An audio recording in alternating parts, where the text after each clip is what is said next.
다윗과 요나단 은혜의 언약을 맺다 이런 제목으로 41번째 사무엘상 강의입니다. 다윗과 요나단이 은혜의 언약을 맺게 된 앞뒤의 이야기를 다루고 있습니다. 오늘 1절을 제가 다시 읽겠습니다. 다윗이 라마 나요스에서 도망하여 요나단에게 이르되 내가 무엇을 하였으며 내 죄악이 무엇이며 내 아버지 앞에서 내 죄가 무엇이기에 그가 내 생명을 찾느냐. 여러분 사무엘은 다윗의 멘토이자 사울 왕의 멘토이잖아요. 근데 멘토 사무엘이 있는 라마나요까지 칼을 차고 들어왔다. 이건 뭐 사울이 이제 망나니가 된 것이죠. 그러면 사울의 살해 계획이 무의로 돌아갔을 때 다윗은 더 멀리 도망을 갔어야 되는데 요나단에게 왔다는 것은 기브아로 돌아온 거예요. 왕성으로 돌아왔단 말이죠. 왜 돌아왔을까? 이번에도 사울의 살해극을 왕의 발작으로 인한 일시적 해프닝으로 여겼던 것일까? 여러분 그런데 그렇지 않다는 게 나중에 드러나죠. 그러니까 이것은 마침표가 아니라 단지 쉼표일 뿐이었어요. 물론 다윗 입장에서는 한숨을 돌리게 됐지만 왕자 요나단에게 얼마나 상황이 시급한지 이제 하소연하게 됩니다. 그래서 1절에 보면 내가 무슨 빌미를 제공했느냐, 내가 무슨 죄악을 저질렀느냐, 도대체 뭐 때문에 당신의 아버지가 나를 죽이려고 하느냐. 다윗의 입장에 상당히 답답한 거죠. 우리가 인생에 이런 처지에 놓이면 하나님께 기도하는 것도 있지만 믿고 상의할 사람이 필요하잖아요. 그것이 이제 다윗의 상황이었습니다. 요나단이 어떻게 이에 반응을 했는가? 2절 말씀 같이 읽어볼까요? 시작. 요나단이 그에게 이르되 내가 죽지 아니하리라. 내 아버지께서 크고 작은 일을 내게 알리지 아니하고는 행하지 아니하나니 내 아버지께서 어찌하여 이 일은 내게 숨기리요? 그렇지 아니하니라. 결단코 그렇지 않다. 이 말은 결단코 너가 죄가 없고 죄가 없기 때문에 죽지도 않는다. 이렇게 말을 한 것은 부왕 사울이 왕자 요나단을 신뢰해서 대소사간의 아들하고 상의를 하지 않고는 뭘 하지 않는다. 그런데 이게 아무 소용이 없는 것은 이번 라마나요 작전은 요나단이 몰랐던 것으로 보이거든요. 그러니까 사울이 단독적으로 사고를 친 거란 말이죠. 게다가 이미 공개적으로 왕이 신하들과 왕자까지 불러서 다윗 살해 명령을 내린 적이 있었죠.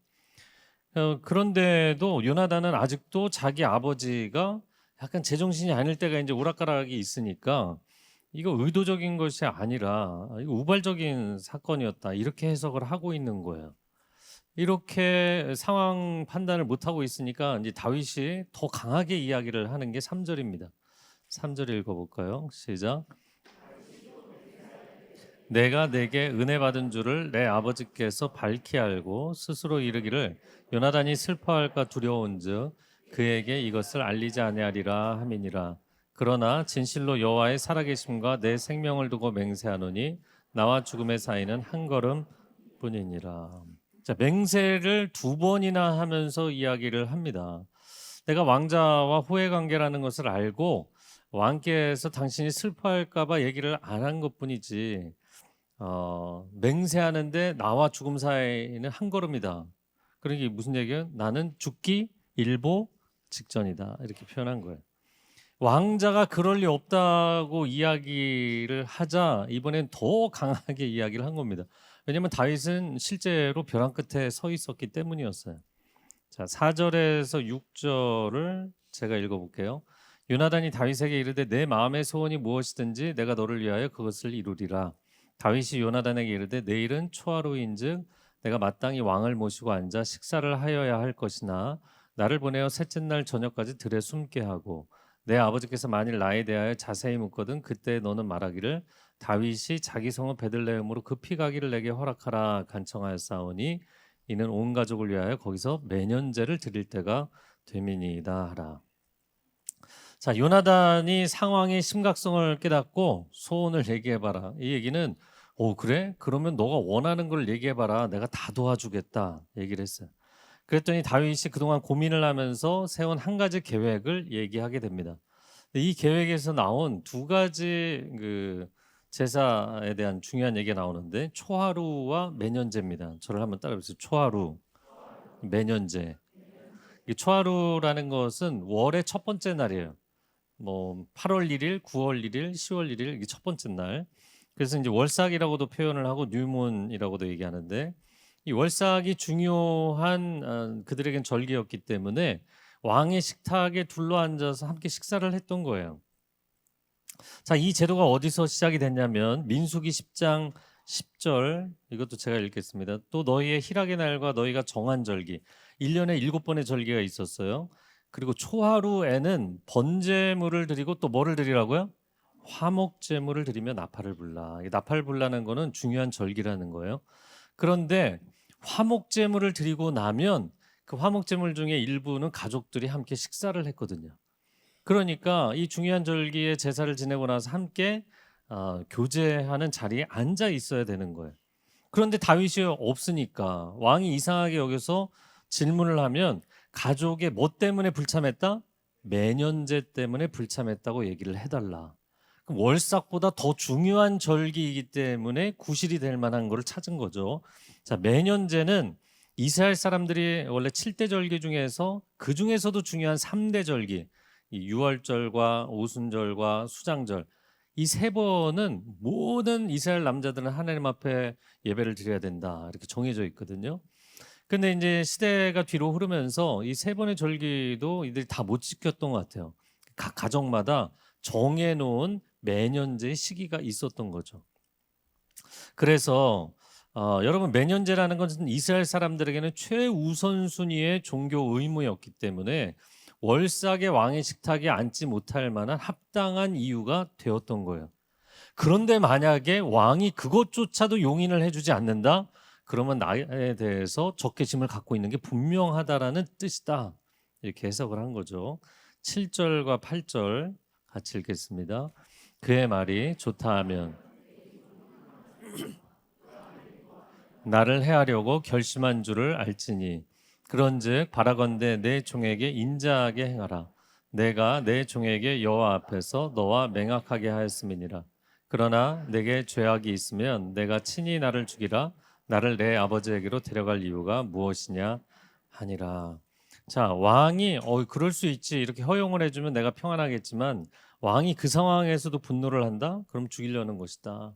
그런 상황이 된다면 당신의 종에게 어떻게 행하라고요? 인자하게 행해달라. 왜냐하면 당신이 나와 하나님 앞에서 언약을, 맹약을 맺었기 때문이다. 자, 그럼 언제 약속을 맺었는가? 골리앗을 죽이고 나서 사무엘상 18장 3절 같이 읽어볼까요? 요나단은 다윗을 자기 생명같이 사랑하여 더불어 언약을 맺었다. 그래서 이때 이 다윗은 앞으로 차기 지도자가 되겠구나. 자기 군복과 무기까지 건네주고, 그리고 상호 호의 언약의 관계를 맺은 거죠. 제가 오늘 이 긴박한 상황에서 다윗과 요나단이 대화를 나누고 또 언약을 맺는 것을 보면서 몇 가지 나누고 싶습니다. 첫 번째는 사울 캐릭터, 우리 계속 얘기하는데 가해자이면서 피해의식을 느끼는 사람. 근데 그걸로 끝나지 않고 내가 피해를 받았기 때문에 더 큰 보복을 해야 된다고 생각하는 사람. 이런 사람은 자기도 불행하고 불쌍한 인생이고 주변도 그렇게 만들죠. 자, 그런데 정반대편에 서 있는 두 사람이 있어요. 다윗과 요나단입니다. 신앙도 바르고 인품도 바르고, 이런 사람들은 어그러진 것이 있으면 이거를 바르게 만들기 위해서 최선을 다하는 사람들이에요. 여러분, 살다 보면 어지르는 사람 따로 있고 정리하는 사람 따로 있고, 그런 거예요. 지금 이 공동체에서도 사울은 계속해서 문제를 일으키고 다윗과 요나단은 이걸 어떻게든 수습하려고 애를 쓰는 거예요. 자, 그런데 이 어그러진 상황을 바르게 하기가 쉽나요, 어렵나요? 매우 어려운 거죠. 왜냐하면 문제를 일으키는 사람이 이 나라의 왕이기 때문에, 요나단에게는 자기 부친이고 다윗에게는 자신의 주군이기 때문이에요. 그래서 여러분, 요나단이 굉장히 심성이 바른 사람이잖아요. 이 요나단이 처음에는 이 사실을 인정하기 어려워했어요. 오늘 본문의 2절에 어려워했죠. 그래서 제가 요나단의 반응을 보면서 실제 삶에도 이런 사람들이 있더라고요. 너무 심성이 바른 사람은 잘못된 현실 자체를 인정하지 못할 때가 있어요. 아니야, 그런 일은 일어날 수 없어. 아버지가 그럴 리가 없어. 네, 그런 이야기들을 하는 거예요. 그러나 이미 왕이 다윗에게 창을 두 번째나 던졌고 그리고 신하들을 불러 모아서 살해 명령도 내렸었고 그의 집에까지 쳐들어갔고 살인자들을 또 직접 본인까지 라마나요까지 쳐들어갔었잖아요. 그럼 이 정도면 인정을 해야 되는데 요나단은 그 상황에서도 아니야, 그럴 리가 없어, 이렇게 얘기를 한 거예요. 그래서 당위성이 강한 사람들은 현실 감각이 떨어질 때가 있습니다. 여러분, 심성이 바른 사람들이 가정에서나 일터에서 또 교회에서 너무 큰 역기능적인 일을 겪다 보면 갑자기 의도치 않게 자기 자신을 속이는 자기 기만 증상이 나타나는 거예요. 아니야, 그럴 리가 없어, 그런 일은 있을 수 없어 라고 현실을 부정하는 거죠. 그러나 여러분, 위기를 인정하지 않는다고 해서 위기가 사라지나요? 그건 아니에요. 그러니까 이 일이 합당하냐 부당하냐는 나중에 판단하는 거예요. 제가 합당 부당을 얘기하는 이유가 뭐겠어요? 당위성이 기준인 사람들은 합당 부당을 생각하거든요. 이게 옳으냐 그르냐는 나중에 판단하고 위기는 위기다. 위기는 어떻게든 그 상황을 잘 대처하는 게 중요한 거예요. 그래서 생각을 해보니까 여러분은 어떤 유형인지 생각해 보세요.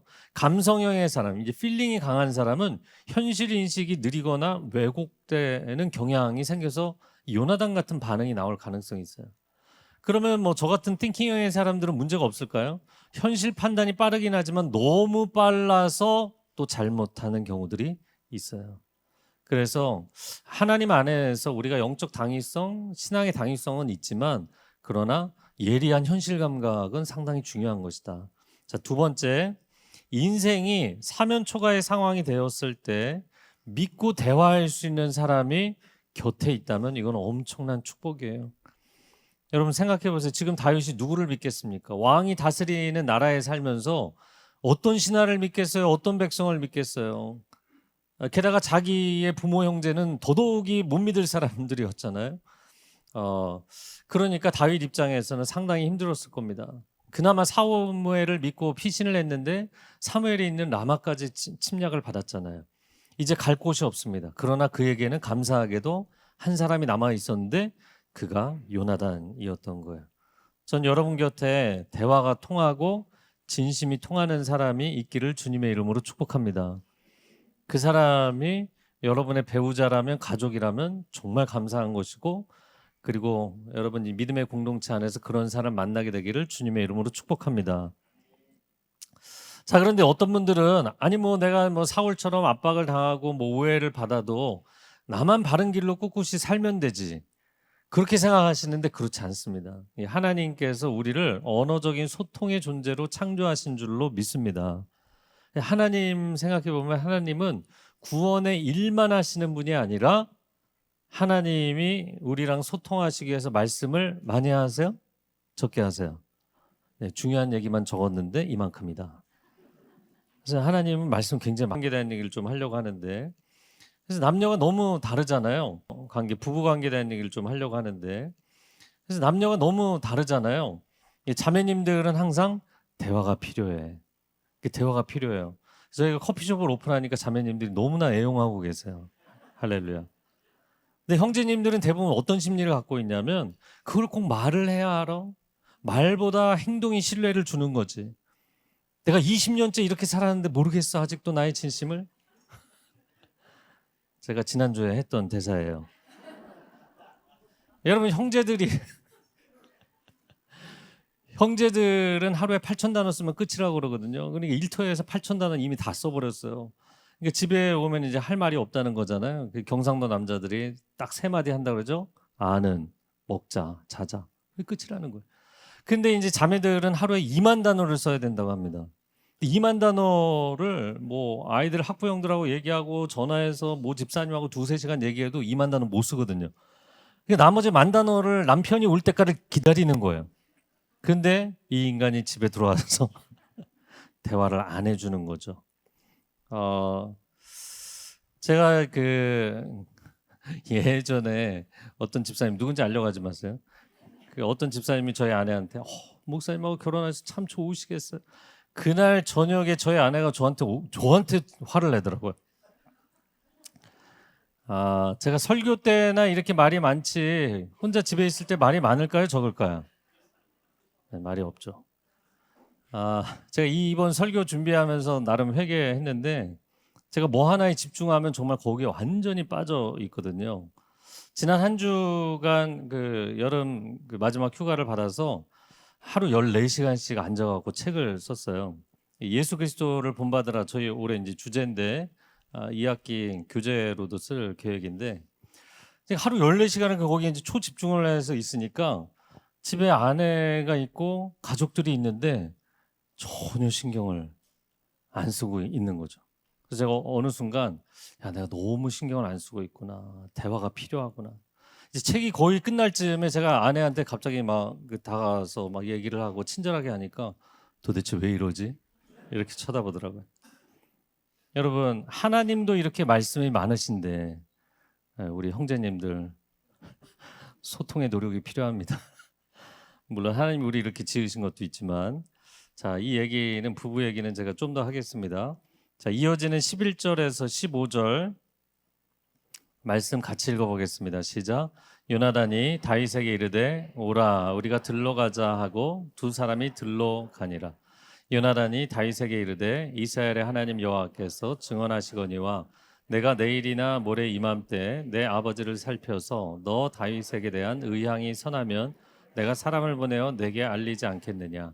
그러나 만일 내 아버지께서 너를 해치려 하는데도 내가 이 일을 내게 알려주어 너를 보내어 평안히 가게 하지 아니하면 여호와께서 나 요나단에게 벌을 내리시고 또 내리시기를 원하노라. 여호와께서 내 아버지와 함께 하신 것 같이 너와 함께 하시기를 원하노니 너는 내가 사는 날 동안에 여호와의 인자하심을 내게 베풀어서 나를 죽지 않게 할 뿐 아니라 여호와께서 너 다윗의 대적들을 지면에서 다 끊어버리신 때에도 너는 내 인자함을 내 집에서 영원히 끊어버리지 말라고. 자, 요나단이 다윗에게 11절에 보면 오라 우리가 들로 가자. 근데 영어 버전에는 정관사 더가 붙어 있어요. 그 들로 가자. 두 사람이 알고 있는 들입니다. 사무엘상 19장 3절에 보면 내가 나가서 내가 있는 여기서도 정관사가 붙었을 거예요. 내가 있는 그 들에서 내 아버지 곁에 서서 내 일을 내 아버지와 말하다가 무엇을 보면 내게 알려주리라. 그래서 사울의 왕가 근처의 기브와 들판으로 추정이 됩니다. 이미 한번 요나단이 다윗을 거기에 숨겨줬고 이번 두 번째도 동일한 장소에 숨겨준 거예요. 그러면서 쭉 이야기를 한 것이 만약에 다윗의 계획대로 월삭식탁에 다윗이 나타나지 않았는데도 사울 왕이 선한 의향을 보이면 그냥 내가 사람 보내서 얘기해 줄게. 이 얘기는 큰 문제가 없으니까 그냥 사람을 보내겠다. 그러나 만약에 왕이 그를 해치려는 의도를 보인다면 너를 반드시 평안히 보내겠다. 평안히 보내지 않는다면 여호와의 벌이 내게 내릴 것이다. 그러면서 요나단이 다윗에게 일종의 충성 맹세와 은혜의 언약을 맺게 되는데 한 세 가지로 굉장히 중요한 내용이라고 보입니다. 세 가지로 정리가 가능해요. 첫 번째는 왕권이 이양될 것이다. 여호와 하나님의 영이 내 아버지에게 임했던 것처럼 너와 함께하기를 원한다. 이것은 하나님의 기름 부으심과 하나님의 동행하심이 왕에게 함께하는 걸 의미하는 거거든요. 그러니까 너가 다음 왕이 될 것이라는 얘기를 한 거예요. 두 번째는 사울과의 몰락을 예고했어요. 여호와께서 지면에서 다윗의 대적들을 다 끊어버리시기를. 근데 최대의 대적이 누구예요? 사울 자기 아버지잖아요. 굉장히 위험한 발언을 한 거죠. 그러면서도 결국에는 사울가가 몰락하게 될 거라는 것을 본 거예요. 세 번째는 은혜의 언약입니다. 다윗 너의 인자를 우리의 집에서 영원히 끊지 말기를. 그날 지금의 상황과 정반대 상황이 될 텐데 그때 당신의 그 언약의 인자를 헤세드를 베풀어 달라 이야기를 합니다. 제가 요나단의 맹세를 보면서 놀란 것은 여러분 요나단이 앞으로 이스라엘 역사가 어떻게 전개될지를 정확하게 알고 있었다는 거예요. 예견하고 있었어요. 그리고 그날은 정말 사울가가 몰락하는 날이 되었고 그러나 다윗과의 이 호의 언약, 은혜의 언약 때문에 하나님께서 그의 가정과 후손들을 지켜주시는 결과가 오게 됩니다. 그가 예상한 그대로 모든 사건들이 전개가 되었어요. 자, 16절을 읽어보겠습니다. 시작. 이에 요나단이 다윗의 집과 언약하기를 여호와께서는 다윗의 대적들을 치실지어다. 다윗과 요나단이 언약을 맺었습니다. 언약을 히브리어로 브리트라고 하는데 근데 사람과 사람이 약속을 한 것을 사람들이 얼마나 중요하게 생각하는가, 얼마나 신실하게 지키는가. 그런데 사람들이 잘 안 지킬 때가 많단 말이죠. 그러나 성경적으로 언약의 개념은, 이 브리트의 개념은 굉장히 강력한 개념이에요. 왜냐하면 브리트라는 단어가 쪼개다라는 뜻입니다. 그러니까 성경에서는 짐승을 잡아서 짐승을 쪼갭니다. 그리고 그 사이를, 쪼개진 사이를 언약의 당사자 두 사람이 지나가면서 약속을 하는 거예요. 만약에 이 약속을 어기는 사람은 이 짐승처럼 쪼개진다. 목숨 걸고 지키겠다는 거예요. 여러분, 그런데 우리는 이게 약속을 약간 좀 미안할 때 약속을 하기도 하고, 자기가 진심이 다 차지 않았는데 약속을 일부러 하는 경우도 있어요. 한국 사람들이 인사처럼 하는 말, 언제 한번 밥 먹자. 그래서 제가 이제 그렇게 얘기하시는 분들은 제가 계속 쫓아가서 얘기를 해주거든요. 제가 예전에 그 한번 제가 어떤 새로운 팀에 들어갔는데, 그래서 팀 분들 맛있는 밥을 사드렸어요. 전 맛있는 밥을 꼭 사는 그 경향이 있는데, 그랬더니 거기에 앉아 있는 연장자분이 저도 맛있는 밥을 한번 사겠습니다 그러시는 거예요. 목사님이셨어요. 근데 이분이 안 사는 거예요. 2주가 지났는데. 그래서 제가 이분한테 가서 리마인드 시켜드렸어요. 밥을 사신다고 했는데. 그럼 당황스러워 하더라고요. 그러니까 이제 말하자면 인사치레로 얘기를 한 거예요. 인사치레. 근데 저는 너무 안타까운 거예요. 목사님이 말을 지키지 않으면 문제가 되잖아요. 그래서 제가 계속 찾아가서 얘기를 했어요. 약속을 지키지 않으면 쪼개진다. 이 성경적 개념이에요. 여러분, 우리가 하나님이 약속을 지키시는 것처럼 지킬 의도가 있느냐, 내가 말을 할 때 그 말에 진심인지 스스로를 점검하고 이야기하는가. 약속과 신용이 얼마나 중요한지를 얘기해 주는 예시가 있어요. 알바니아계 사람들, 그 상인들은 자기들끼리 몇백만 달러어치 보석을 보증서 하나도 안 쓰고, 그렇게 서로 주고받는 거래를 한다고 합니다. 이것은 서로가 신용이 생명처럼 중요한, 그렇게 여기는 그들만의 문화 때문인 거예요. 근데 만약에 어떤 사람이 거짓말을 하면 이 상인의 원로들이 모여서 진상 파악을 하고 그 사람에게 선고를 내리는데, 이 선고는 법적 선고를 내리는 게 아니에요. 전 세계에 흩어져 있는 알바니아계 사람들 그 공동체 안에서 이 사람은 신용의 사형 선고를 내린다. 신용이 전부인 사회에서 그들에게 그것은 곧 죽음을 의미한다. 이렇게 돼 있어요. 우리가 예전에 뭐 개성상인들도 이런 문화를 갖고 있었다고 돼 있죠. 여러분, 세상 사람들도 이렇게 약속을 지키는 문화가 있는데, 과연 우리는 약속의 신앙을 갖고 있는 사람들이 얼마나 약속을 중요하게 생각하는가. 하나님은 약속하시는 하나님이신 줄로 믿습니다. 그래서 우리가 성경도 구약과 신약, 옛 언약과 새 언약이라고 부르는 거예요. 그리고 하나님은 약속을 반드시 지키시는 분이십니다. 그래서 여러분이 기도할 때 소망사항으로 기도하는 건 안 이루어질 수 있지만, 하나님의 약속의 말씀을 붙잡고 기도하시면 그것은 반드시 이루어질 줄로 믿습니다. 하나님이 우리에게 주신 약속 가운데 제일 어려운 약속이 무엇일까? 그것은 창세기 3장 15절에 있는 말씀, 제가 읽어보면, 내가 너로 여자와 원수가 되게 하고 내 후손도 여자의 후손과 원수가 되게 하리니 여자의 후손은 너의 머리를 상하게 할 것이다. 여자의 후손으로 오게 되실 예수 그리스도, 그분이 우리의 구원자가 되실 거라는 거예요. 인간이 범죄하고 타락하는 순간 하나님의 약속은 내가 반드시 너 포기하지 않고 구원한다. 그런데 그 약속을 지키시기 위해서 아들의 생명까지 내어주신 분이 하나님이신 거예요.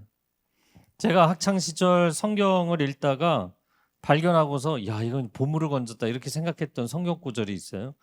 야고보서 1장 5절 같이 읽어볼까요? 시작. 너희 중에 누구든지 지혜가 부족하거든 모든 사람에게 후히 주시고 꾸짖지 아니하시는 하나님께 구하라. 그리하면 주시리라. 아멘. 이거 보물입니다. 여러분, 신학기가 시작되는데 우리 자녀들이 이 말씀을 붙잡고 기도할 때 하나님의 지혜 체험하기를 원합니다. 여러분이 일을 할 때, 사업을 하시는 분들, 이 말씀을 붙잡고 기도할 때 하나님께서 지혜와 통찰력을 주시기를 축복합니다. 단순히 성적이나 실적이 오르는 걸로 좋아하는 게 아니라 하나님은 약속을 하시고 약속을 지키시는구나. 이 하나님의 인격적인 특징을 깨닫는 거, 이거 너무너무 중요해요. 우리가 세상을 살아갈 때도 약속과 믿음으로 세상은 돌아가게 돼 있어요. 여러분, 대중교통 사용하시는 분들 아침 첫 차와 하루의 막차, 그 시간을 지키기 위해서 이 일에 종사하시는 분들이 얼마나 최선을 다합니까? 친구 간에도 가족 간에도 서로가 약속한 것을 지킨다는 것은 인간관계에 있어서 너무나 중요한, 건물을 세우는 데 있어 튼튼한 기초와 같은 것이죠. 교회에서 3부 예배 11시 반에 드립니다. 이것도 약속이잖아요. 그럼 설교자도 예배팀도 그리고 방송팀도 안내팀도 주차팀도 여러분 회중도 이 약속을 우리가 신뢰하기 때문에 이 예배가 가능한 것이죠. 그러나 아까 제가 예를 든 것처럼 그냥 미안하기 때문에 아니면 선심성 발언으로 약속을, 나의 부족한 진심을 포장하기 위해서 약속을 사용하는 사람들, 이거는 성경적인 약속의 개념을 이해하지 못한 거예요. 그래서 오늘 여러분에게 세 가지를 특별히 권하고 싶은데, 첫 번째는 주님과의 약속을 지키시라는 거예요. 여러분, 우리가 기도할 때, 또 우리가 하나님 앞에 예배할 때 하나님 앞에 내가 이런 결단을 드리고 싶고 약속하는 경우가 있어요. 그런데 그때는 정말 간절해서 하나님 앞에 약속을 드렸는데 내 상황이 좋아지고 나면 생각이 바뀌는 경우가 많죠. 여러분, 내가 하나님 앞에 감동으로 약속했지만 삶의 상황은 쉽지 않습니다. 이렇게 하나님과의 약속을 가장 쉽게 생각하시는 분들이 있어요. 여러분, 하나님과의 약속을 생명 걸고 지킨다면 여러분의 인생은 완전히 달라지게 될 줄로 믿습니다. 제가 중학생 때 하나님 인격적으로 만나고 찬양을 하는 것부터 바뀌기 시작했는데, 왕이신 나의 하나님을 찬양하는데 차마 그 가사가 안 나오는 거예요. 내가 진짜 하나님을 왕으로 인정하고 살고 있나? 한 10분을 삼키고 또 삼키고 또 삼키면서 내 안에 그 결단과 고백을 드리고 나서 그 한마디 찬양을 하고, 여러분, 하나님의 말씀을 읽을 때, 하나님 앞에 기도할 때 이게 정말 진심인가? 하나님 듣기 좋으신 얘기를 하고 있는 건가? 여러분이 진심으로 하나님과의 약속을 지키기 시작하면 인생이 달라지는 거예요. 두 번째, 타인과의 약속을 지키시기 바랍니다. 친구인데 뭘, 내 배우자인데, 가족인데, 자녀인데, 내가 상황이 생겨서 어쩔 수가 없었어. 여러분의 가족은 가장 소중한 사람들이잖아요. 여러분의 친구들은 가장 신뢰하고 친밀한 사람들이잖아요. 그들과의 약속을 지키시기 바랍니다. 그 약속을 지키지 않으면 나를 지탱해주는 관계의 보호막들이 다 무너지게 돼 있어요. 세 번째, 자신과의 약속을 지키세요. 우리가 큐티를 할 때도 그렇고 개인적으로 일기 쓰시는 분들도 있고, 그런데 내가 나하고 약속한 걸 누가 알겠어? 아니요, 하나님이 아시고 내가 알잖아요. 그래서 우리가 자신과의 약속을 지키지 않는 사람은 계획을 세운들 소용없고 소망사항이 있는들 소용이 없어요. 그러나 여러분이 이 약속을 지키기 시작하면 날마다 여러분의 삶이 새로워질 줄로 믿습니다. 마지막 17절 우리 같이 읽어볼까요? 시작. 다윗에 대한 요나단의 사랑이 그를 다시 맹세하게 하였으니 사랑함같이 그를 사랑함이었더라. 자, 이 두 사람이 맺은 언약은 사랑하기 때문에 언약을 맺었고 은혜의 언약이었어요. 오늘 본문에 인자라는 단어가 총 3번 나온 걸 아세요? 8절과 14절과 15절에 인자라는 단어가 3번 나왔어요. 근데 이 단어는 헤세드라는 단어입니다. 이 헤세드의 은혜는 언약에 기초한 사랑입니다. 제가 그 결혼하는 커플들 상담을 많이 하는데 이런 얘기예요. 사랑스러워서 결혼에 서약을 하게 됐지만 결혼에 서약을 하고 나면 사랑스럽지 않아도 사랑해야 된다. 이게 하나님이 우리와 맺으시는 헤세드의 언약이라는 거예요. 여러분, 언약에 기초하기 때문에 끝까지 그 언약을 지키기 위해서 그 사람에게 평생 은혜를 베푸는 것, 그것이 헤세드인 거예요. 우리는 남편에게, 아내에게 이 헤세드의 은혜를 베풀어야 되고 부모님과 자녀들에게 헤세드의 은혜를 베풀어야 되는 거예요. 때로는 이해가 안 되는 이상한 짓을 하기도 하고 상처되는 말을 하기도 하고, 그래도 우리가 맺은 언약이 있기 때문에 헤세드의 은혜를 베푸는 거예요. 하나님께서는 우리에게 그렇게 은혜의 언약을 맺으시는 분이에요. 그런데 사탄은 정반대입니다. 거짓의 언약을 맺는 거예요. 다 해줄 것처럼, 우리의 인생의 필요를 채워줄 것처럼, 세상의 자랑과 부귀를 다 채워줄 것처럼 이야기하지만 사실은 그 약속은 거짓된 것이죠. 자기에게 묶어두고 그리고 수치스럽고 고통스러운 결과가 오게 될 것은 얘기해 주지 않는 거예요.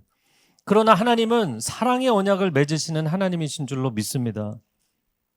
우리를 사랑하기 때문에 약속하시고 우리를 사랑하기 때문에 그 약속을 지키시는 분, 그 약속의 무게가 얼마나 큰 건지를 알고 계시고 그 약속을 지키려면 어떤 대가를 치르셔야 되는지 알고 계시고 그리고 그 약속을 지키면 어떤 아름다운 결과가 올지를 알고 계시는 분이에요. 그래서 하나님이 여러분의 마음에 야, 우리 서로 약속하자. 여러분 마음 가운데 기도하다가 예배드리다가 하나님께 내가 이런 결단하고 싶다. 그러면 주저하지 마시고 그 약속을 하세요. 그것은 우리에게 놀라운 축복이 될 줄로 믿습니다. 왜냐하면 하나님이 우리와 맺으시는 이 헤세드의 언약은 자격 없는 자들을 향한 하나님의 무한한 사랑과 그리고 하나님의 어떤 것도 내어주시는 아끼지 아니하시는 희생이 담겨 있기 때문이에요. 그것을 가장 잘 보여주는 것이 예수님의 십자가 사랑인 것이죠. 제가 아까 부부 얘기 좀 더 한다고 했는데 여러분 이 헤세드의 언약이 적용되어 있는 한 대표적인 성경의 커플이 호세아와 고멜입니다. 근데 이 호세아와 고멜의 이름의 뜻을 보면 특이해요. 호세아는 구원이라는 뜻이고 고멜은 완벽하다는 뜻이에요. 완성이라는 뜻입니다. 호세아는 거룩한 선지자였고 고멜은 부정한 여인, 음란한 여인이었죠. 그런데 하나님이 결혼하라고 하시는 거예요. 그 관계를 통해서 부정해진 이스라엘을 사랑하시는 하나님의 사랑을 보여주시죠. 자, 그러면 고멜이 완성이라는 뜻을 갖고 있잖아요. 그럼 고멜이 호세아의 인생을 완성해 주었는가? 그건 아니죠. 정확하게 이야기를 하자면 사랑이 호세아를 완성해 준 거예요. 아무리 부족한 아내일지라도 문제가 있는 아내일지라도 배우자일지라도 그를 끝까지 사랑하는 것이 호세아의 인생을 완성시켜 주는 거예요. 호세아는 구원이란 뜻을 갖고 있잖아요. 그러면 호세아가 고멜의 인생을 구원해 준 것인가? 아니죠. 너 부정한 여인일지라도 너의 배우자가 부족해도 끝까지 사랑해라. 그 하나님의 사랑으로 사랑한 것이 고멜의 인생을 구원해 준 것입니다. 제가 이 두 사람을 생각하면서 하나님을 생각해 보니까 여러분 하나님은 이미 완전하신 분이잖아요. 그럼 이미 완전하신 분이 왜 그렇게 사랑에 집착하시고 사랑 때문에 헌신까지 하실까? 놀랍게도 하나님, 완전하신 하나님도 사랑이 빠지면 그분의 완전성이 훼손되는 거예요. 그분의 완전하신 존재가 존재 불가능해지는 거예요. 왜냐하면 하나님은 사랑이시기 때문입니다. 하나님은 그분이 사랑이시기 때문에 우리가 사랑하기를 원하시고 하나님은 그분이 그 사랑의 언약을 맺으시고 지키시는 분이기 때문에 우리도 사랑의 언약을 맺고 평생을 지키며 살기를 원하시는 거예요. 그런데 오늘날 우리가 부부간에 오래 살다 보면 다른 생각이 들어요. 정반대 생각이. 두 가지만 얘기해 볼게요. 첫 번째는 난 문제가 없는데 쟤는 저렇게 부족하니까 너는 부족해서 내가 너를 사랑할 수 없어 이렇게 생각을 합니다. 여러분 세상에 완벽해야만 사랑을 할 수 있다면 여러분 자식을 키울 수 있는 부모가 어디 있겠어요? 여러분 자식이 완벽해서 사랑하나요? 그냥 자녀에게 헤세드의 은혜를 베풀기로 결단했기 때문에 사랑하는 거예요. 여러분 만약에 완벽해서 누구를 사랑할 수 있다면 관계를 유지할 친구는 과연 몇이나 될까요? 평생 부부관계를 유지할 수 있는 커플은 얼마나 될까요? 자, 그런데 여기서 생각이 멈추지 않고 또 이런 생각을 하는 사람도 있어요. 저 사람만 없으면 내 인생이 평안해지고 내 인생이 온전해질 텐데 내가 저 사람을 만나서 저 사람과 결혼을 해서 내 인생이 이렇게 힘들다. 저 사람만 없으면. 여러분 오늘 이런 생각이 들어도 티는 내지 마세요. 근데 제가 이거를 딱 써놓고 보니까 놀랍게도 이 생각을 하는 사람이 사울인 거예요. 사울이 다윗에 대해서 쟤만 사라지면 내 인생이 행복할 텐데 이 생각을 하고 있더라고요. 근데 정반대로 온전했던 다윗은 그 생각을 안 하는 거예요. 사울 왕만 사라지면 내 인생이 평안해질 텐데, 사울만 사라지면 이 나라가 평안해질 텐데, 그 생각을 해야 되는 사람은 그 생각을 안 하고 있더라고요. 나중에 그 생각이 몇 번 들었죠. 근데 그 생각을 떨쳐버려요. 왜? 이건 하나님이 기뻐하시는 생각이 아니야. 그 생각을 내려놓습니다. 여러분, 우리는 어떤 생각을 하며 가족과 살고 있나요? 역설적이게도 또 모순적으로 하염없이 불안한 점이 많은, 여러분, 부족한 우리 자신은 늘 이런 생각을 하면서 사는 거예요. 그런데 하나님은, 완전하신 하나님은 이 생각을 하지 않으시더라고요. 완전하신 하나님이 세상을 망가뜨린 이 인간들이 사라지면 내가 평안해질 텐데, 이렇게 생각하시나요? 만약에 그렇게 생각하셨다면 구원은 없는 거예요. 우리 인생에 회복도 없고 구원도 없고 소망도 없는 거예요. 왜 내 인생이, 내 가정이, 부부관계가 이렇게 문제가 많고 이렇게 역기능적인 게 많고 이런 어려움이 많은데 왜 계속 사랑하라고 하십니까? 이건 말도 안 되지 않습니까? 아니요. 하나님이 그 사랑을 하고 계시는 거예요. 하나님이 그 사랑을 하고 계시는 거예요. 그리고 하나님이 그 사랑을 하시기 때문에 하나님이신 것이고, 하나님이 그 사랑을 하시기 때문에 천국으로 우리를 초대하신다는 거예요. 여러분, 인간이 가지고 있는 사랑의 한계로 사랑하려면 숨이 헉헉대게 돼 있어요. 숨이 넘어갈 것 같다고요. 그러나 이 하나님의 언약에 기초한 사랑, 그 언약을 평생 지키기 위해서 내가 사랑하기로 결단하고 헌신하기로 결단하는 사랑, 그 사랑의 삶을 살면 여러분의 인생에 위기의 고개들을 넘어서 여러분의 가정이 천국이 되는 축복을 경험하게 될 줄로 믿습니다.